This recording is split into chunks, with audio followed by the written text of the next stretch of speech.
Welcome to The Variety Artist, providing aspiring artists and entertainers with in-depth discussions from top performers from all over the world.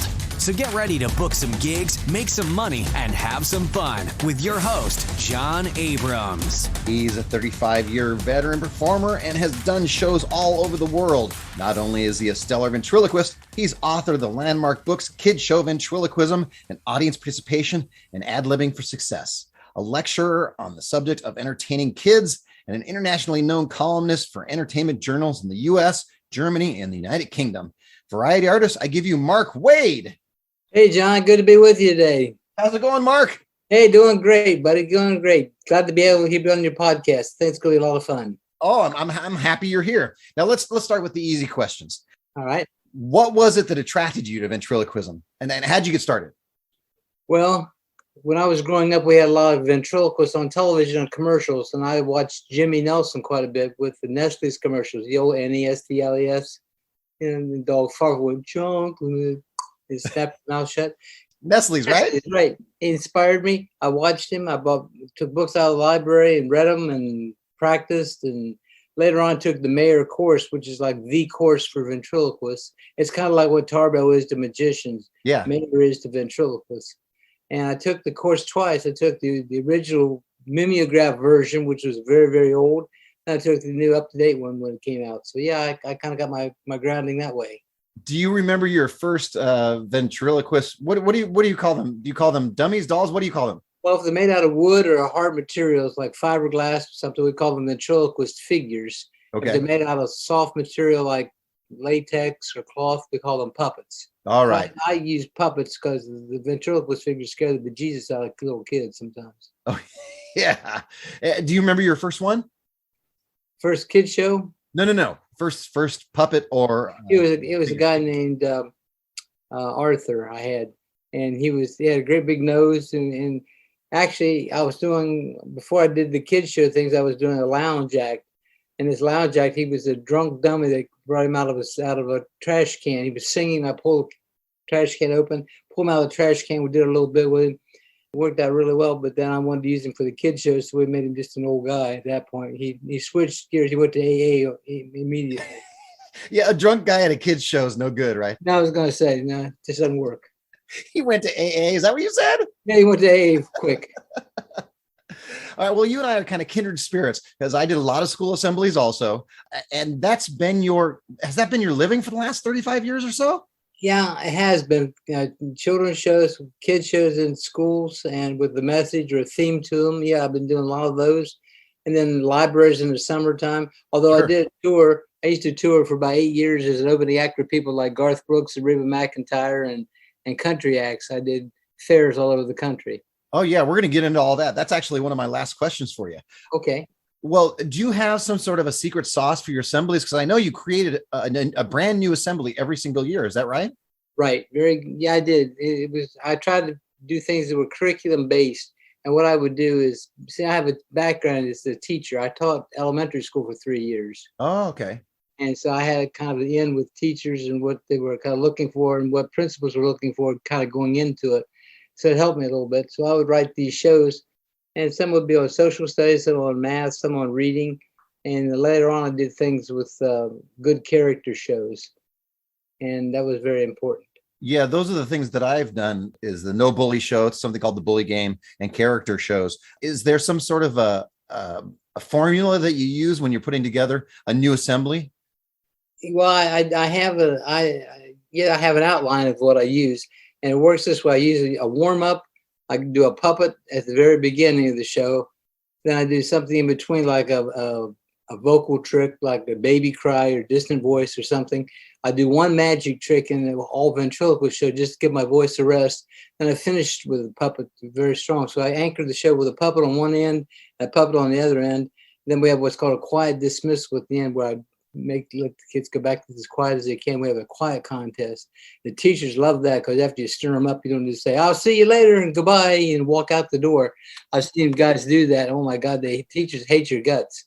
This is the most important point of anything that you're going to hear today, is when you send those kids back to their classes, Send them back quietly, because I like you. I've seen people get them all riled up and crazy, and then they go back to class and they're all crazy and drive the teachers crazy. It's wild. That's right. They want to jump out the window about every second we're not watching. I've sat through assembly programs. So I was on the other side as a teacher. I sat through assembly programs and, oh my God, will this ever be over with? Because I don't know if I'm ever going to control them by the end of the day or not. Yeah, exactly. I whip and chair out and try to get them back like a lion tamer or something. Try to get them. Now, have you seen cycles over the years? Like sometimes it's math, sometimes it's bullying, sometimes it's different characters. Have you seen different cycles? Yeah, what I would do is I went to a lot of principals conferences and had a display booth. And I would talk to principals. And I made friends with a lot of them. Being on the inside, being a former teacher, I got a chance to meet a lot of principals and talk to a lot of them. And they would kind of feed me what was the new thing coming down the track. What's the next big thing it's going to be happening in education over the next year? And they said it's going to be on self-esteem. We're all going to push for self-esteem. So my new show is on self-esteem. Well, the big push is going to be, we have a new curriculum coming on social studies or science. Then I would adapt and write a show to fit that science or social studies thing that they wanted. My show always fit with what they were looking for. Right. And that's what kept me busy. Do you know what they're looking for right now or coming up in the future? Do you have any idea?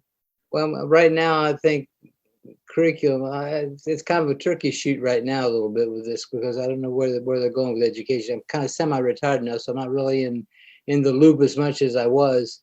But I got an idea. Anything with character. The anti-drug thing is about worn itself out, I'm afraid. Stranger danger would still work, but I would think that anything with good character is what they're really looking for right now, because they get enough curriculum stuff. And here's the thing, John. As an elementary teacher, you're supposed to teach so many minutes of social studies every week, so many minutes of math every week, so many minutes of writing. You have different things that you teach, and you have to make those minutes up by the end of the week. Well, if I have a show on good character and they have to teach that and it's part of their curriculum, they have to have so many minutes of of good character during that week. So by my doing a show that fits that time, I'm helping them make up that. It's not taking time away from the class. I'm adding to their minutes that they have to make up by the end of the week. Interesting. So I'm helping them make their minutes. So if you do for example, a 45-minute show on character, and they have to teach character that day, they can add that 45 minutes to their. Exactly. Their they made it 45 minutes or 40 minutes. My shows were about 40. It made up that lesson for that day for them. Oh, interesting. Now I think of you as more than an event. I think of you as a kid show pro.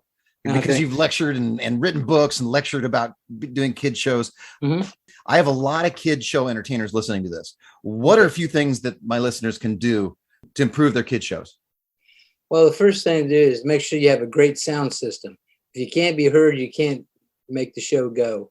Don't buy something at Radio Shack, the lowest thing you can buy for $3 or whatever you buy it for. Just don't buy a cheap sound system. Invest in good equipment. Good sound system is very, very important. Yeah, and especially since you're talking to 200-300 kids, right? Right. They get some sound systems that are underpowered, and they might be able to hit the first 2 or 3 rows of kids with the sound. The people in the back, you lose them. Once you lose the back of the room, then it starts drifting forward on you, and you lose control. It's all about audience management. Mm-hmm. And I think that's the biggest thing that people can learn is how to control an audience in a non-disciplinarian way. I mean, you can't stop the show and say, all right, you kids, if you just straighten up back here in the back, we're going to stop the show, and that's the end of you. Go back to your class. Don't do that. Right. I had a principal one time. I'll tell you a funny story. I was getting ready to go on and do my show. It was an inner city school. He said, I got to talk to these kids before you go on. Is that all right? And I said, well, sure, it's your school. Do whatever you like. He walks out and he had his hands on his hips. Right away, I knew there was going to be a problem because he had an attitude.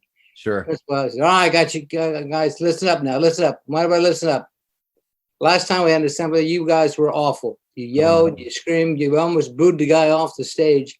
I want you to sit there with your hands in your lap, your mouth's closed, all eyes up here. And if you make one peep out of you, I'm going to jerk you out of this room so fast your head's going to spin. Oh, no. Have a good time. Yeah, have fun. Have a good time. I said, wait a minute. The kids didn't know whether someone did a warm-up and we got them laughing and clapping. and the principal was smiling. So we knew the kids knew it was okay at that point. So that's why you do the warm up. You don't waste any of your good material right away. You come out and warm up, get them to be an audience. Yeah.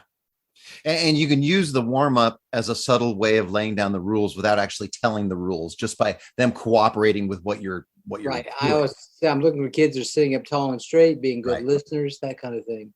Exactly. I have a story that's somewhat like yours. When I first started doing this, I used to open with the magician's oath, and it would start with something like, I state your name. And of course the kids say, I state your name. One of the times I was doing this, a principal actually stepped in front of me and said, okay, guys, he meant I then say your name. And all the kids got all scared and quiet. And I think it probably took me 5 or 10 minutes to get the kids back into the show and having a fun time. They're afraid to react.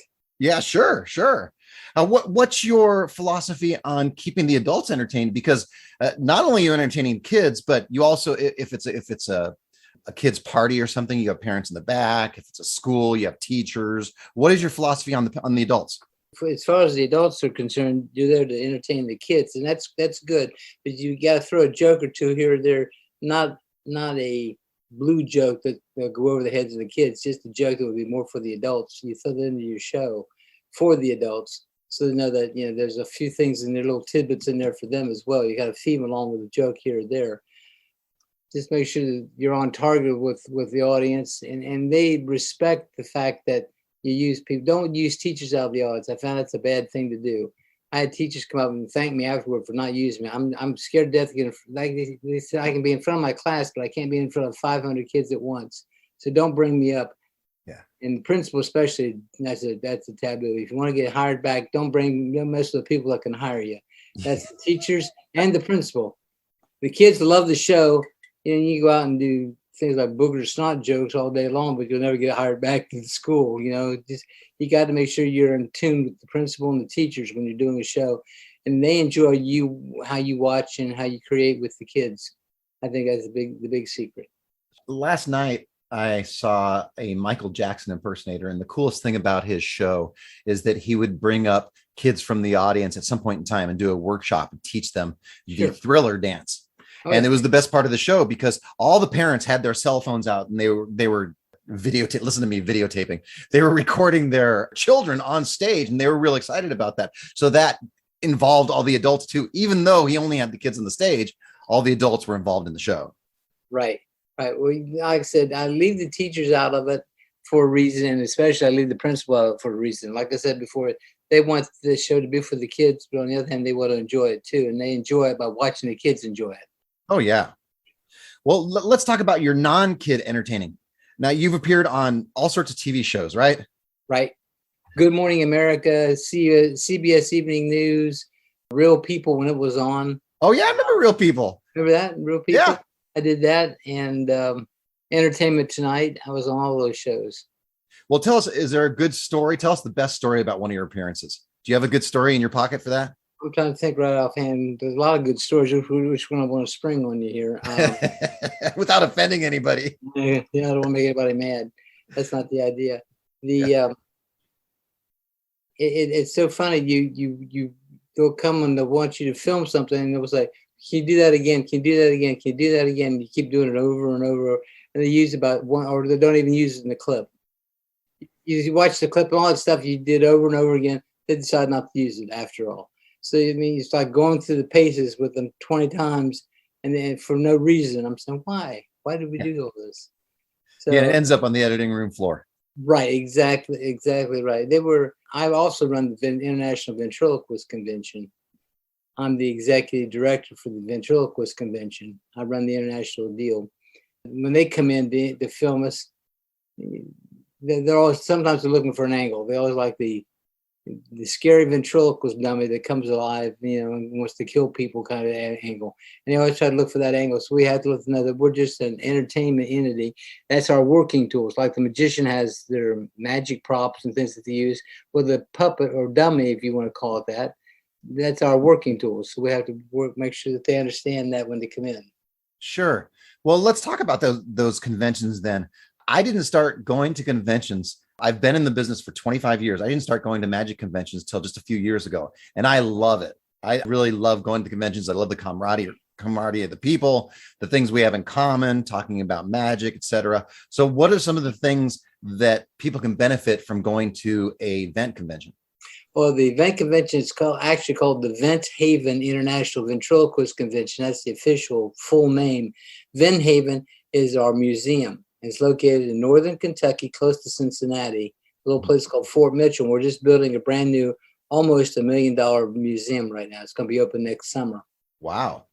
The funds that we make on the convention that are left over after we've paid everybody, we give those donations to the museum to help contribute to the museum to make it grow and keep it in operation. So actually, the Ventriloquist Convention helps the museum.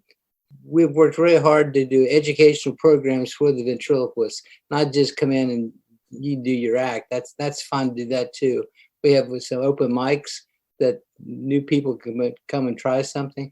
We have one particular thing we call like almost like a showcase kind of deal, where they come in for the juniors, and they have 8 of them come on stage one at a time. They'll do a 5 or 6 minute routine. We have ventriloquists that are professionals critique them and give them a verbal critique at the end of it. And then we have what's called the People's Choice Award. They can vote for the ones that they like the best. So we have that with the seniors as well. And in our lectures and workshops, we have them on different topics. It could be anything from kid shows, which I do a lot of times there at the convention, or it could be on performing for cruise ships. It could be performing different venues that you could perform. It might be just on showmanship. It might be on how to do a presentation video for your act. And we got different things that we have. Do you have one coming up? Yeah, it's next July. It comes out in July every year. July 13 to 16, 2022 is called the Vent Haven Convention. We'll be starting that up, probably advertising for that in January. Great. How can somebody find out about that? Just go to the venthavenconvention.com. Okay. And they can get the information there. It'll be all online by that time. Now, post-COVID, a lot of the conventions are going virtual.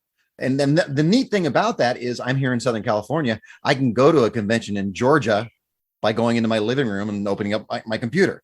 I can go to a convention in Florida, for example, just by going on my computer. Do you folks have any plans to do that virtually, or are they all still live? Or they're all still live. We did one virtually in 2020, and it was okay. It was fine, but you lose the audience feel. You lose the appeal to the audience, I think, sometimes through Zoom. I mean, it was the next best thing to doing it live, sure, but it was still the next best thing. Yeah, you need you feed off the audience. That's how your act grows and goes, when you can feed off them and get that experience with them. We had usually our conventions that run somewhere between 500 and 600 every year, and we've had like 18 to 20 different countries attend. Oh, this year we were down just a little bit. We had 425 in person in July of this last year. Now, you mentioned earlier that you opened for some of the biggest acts in country music. Oh yeah, I did the fair tour. I love that. I mean, it's a real rush. You walk out and there's 10,000 people in a grandstand watching you, and you go, "Oh my God, me and the puppet and 10,000 people." That's really a rush. But I worked with people like Garth Brooks. I have a funny story. I worked with the second largest fair booking agency in the country. What is the name of that? It's called Variety Attractions. Okay. Anyway, they saw me at a showcase. I was still teaching school at the time, and I had my summers off, so I did a showcase, and I did my time. The agent came up to me that owned the company. I didn't know at the time. Said, "You know, you're better than the guys who've been hiring. Have you ever thought about doing this full time?" I said, "Not till now." So he offered me a whole summer's worth of work, 50 fairs. Woo! Different country act, 2 or 3 different country acts every week. He said, "I got a brand new act I'm starting out with. I think he's going to go places named Garth Brooks." Oh, this brand new guy. Brand new at that time, but he had a following. I didn't realize what kind of following he even had. He had a huge following even at that time. So I went and opened for him, and it worked well. He said, "I got somebody else too, a new young lady named Reba McEntire, and I'd like you to open for her." Here's the funny story about that. The fair was in Virginia, and I'd been there the night before and opened for somebody else, Steve Warner, another country act. Anyway, I had been there, and I was checking the mic and everything, and the bus pulls up, says Oklahoma Wind. That was the name of her band. Out come all the singers, backup singers. out came one of the singers, and she said, how was the crowd last night? And I said, it was good. She said, are you going to get anything to eat? I said, I'm walking over to that fair booth and get a hot dog just a minute. You want to come with me? So she walked on with me, and we walked around the fair and came back. And I'd been all afternoon with Reba McEntire. Didn't know it. She had her hair pulled back, a cowboy hat on, down low, sunglasses on, no makeup. I mean, I spent the whole afternoon just talking like I'm talking to you. Talk about a real rush. Okay, I have a little confession. Yeah. I actually haven't even said this on the podcast. When I was younger, I definitely had a little crush on Reba McEntire. She's great. She's a really, really, really nice lady. All right, we're going to move on to something called Fact, or something John just made up. It's a crazy game show. Sound like fun? Good. Yeah, I'm up for it. Is it fact? Or is it something John just made up? All right, here's what's going to happen. I'm going to give you a headline, and you tell me if the headline's true or not. And if it is true, tell me a little more about it. Okay. Perfect. Here it is. First headline. Mark was a question on Jeopardy.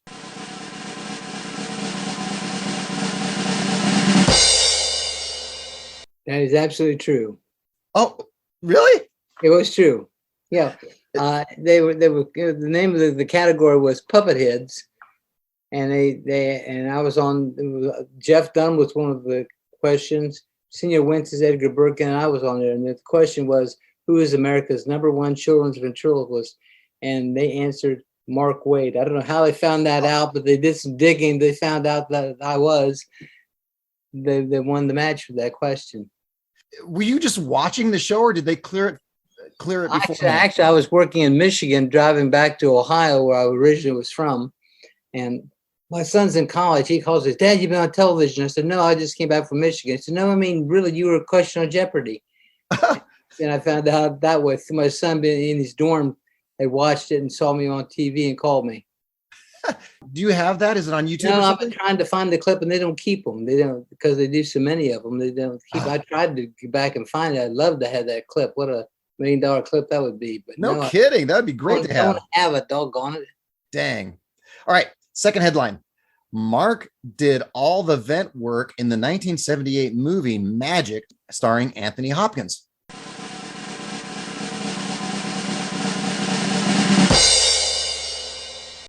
That is absolutely false. Okay. That movie, along with the Twilight Zone episode, I think set ventriloquism back about 10 years there. I'm not sure. It probably did. The Twilight Zone, Cliff Robertson, right? Cliff Robertson on the Twilight Zone, exactly. That's right. He played one, and Jackie Cooper played the other one. Oh, that's right. That's right. Called Caesar and Me was that episode. Caesar was like, he was dressed like a gangster, had the black shirt, white tie kind of thing. Caesar, that's right. Yeah, Caesar and Me. Anthony Hopkins was wonderful in the role, and I think as just a movie, it was fine. But once again, it was all worn out. Here are the weird ventriloquists, and they believe their dummies are alive kind of deal. Kind of the standard dark ventriloquist comes alive thing. Exactly. Puppets come to life and kill people and do things. Yeah, no. When I was a kid, that movie horrified me. It really did. Last one. All right. Mark is a past International Ventriloquist of the Year.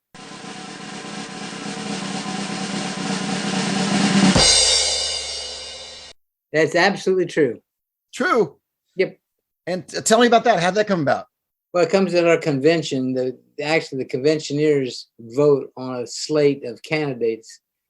I was elected to be one of the candidates on it. There was 3 of us on the ballot that year, and I got the votes from the events themselves, the professional events and the amateurs and the wannabes and just the crowd that came to our convention voted me. So every year we had a roast. So that next year they roasted me at the convention. It was a lot of fun to have all the professional events up on a Diaz up there, cutting into and giving you a hard time in a fun way. That was just a real ball. Okay, you have to tell me, did the vents slam you, or did the vents have figures that slammed you? On occasion, with a couple of figures, most of the vents did their own dirty work. They didn't blame on the puppet that time. That was fact.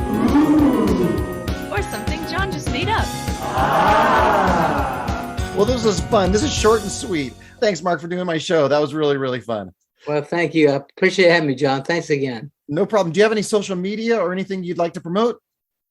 Not right now. Like I said, I'm kind of semi-retired. One thing I am doing, I will mention something I'm doing. It's a little bit different. I'm actually doing public speaking now. Oh. I'm going out to different groups and doing public speaking. I'm getting more into speaking than I am doing the kids shows anymore. And I like that a lot. I mean, I combine ventriloquism with the public speaking. Great. So if you want Mark to speak at your event, how would they get a hold of you? markwadespeaker@gmail.com. Perfect. And website will be coming soon. We'll work on it right now. Excellent. And thanks to all my variety artists. Tell all your friends about the Variety Artist Podcast. Now go out and book those gigs, make some money, and have some fun. That's all for this episode of The Variety Artist, but your journey continues on our website. Go to thevarietyartist.com for more strategies, insight, and resources, as well as show notes on today's guest to assist you in your career. We'll see you on the next episode of The Variety Artist. But until then, go out and book those gigs, make some money, and have some fun.